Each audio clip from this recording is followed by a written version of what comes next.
3 वर्षसम्म चम्किनेछन् यी 4 राशिको भाग्य। हेर्नुस् त कतै तपाईको राशि पो पर्यो कि। तदनुसार 14 मे 2020 यानि विक्रम सम्वत 2077 साल जेठ 1 गतेबाट सूर्यले राशि परिवर्तन गरेको छ। सूर्यले राशि परिवर्तन गर्दा कुनै राशिलाई राम्रो फाइदा गर्छ भने कुनै राशिलाई बेफाइदा पनि हुने गर्छ। कुनै राशिलाई लाभ हुँदा छोटो समयसम्म मात्र हुन्छ भने कुनै राशिलाई लामो समयसम्म लाभ कायम हुने हुन्छ। आज हुने सूर्यको राशि परिवर्तनले विभिन्न 4 राशिलाई 3 वर्षसम्म लाभ दिलाउने हुन्छ।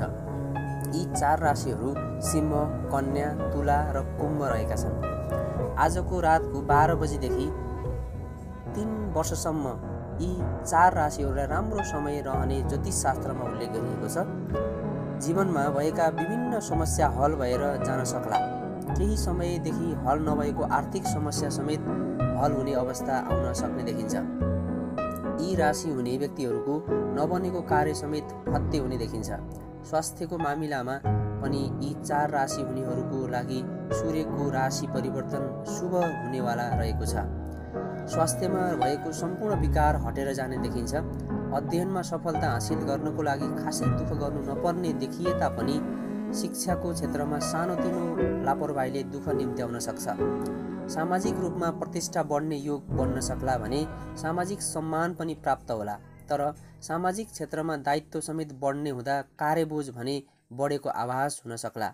यी 4 राशि हुनेहरूको लागि सूर्य राशि परिवर्तनले पारिवारिक सुख समेत दिलाउन सक्ने देखिन्छ।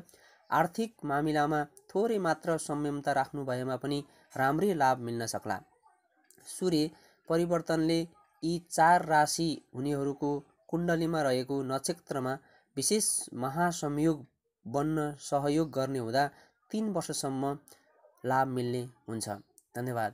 हालसम्म पनि यो सुनौलो संसार युट्युब च्यानललाई सब्सक्राइब गर्नुभएको छैन भने सब्सक्राइब गर्नुहोला, सेयर गर्नुहोला, लाइक गर्नुहोला र कमेन्ट पनि गर्नुहोला। धन्यवाद।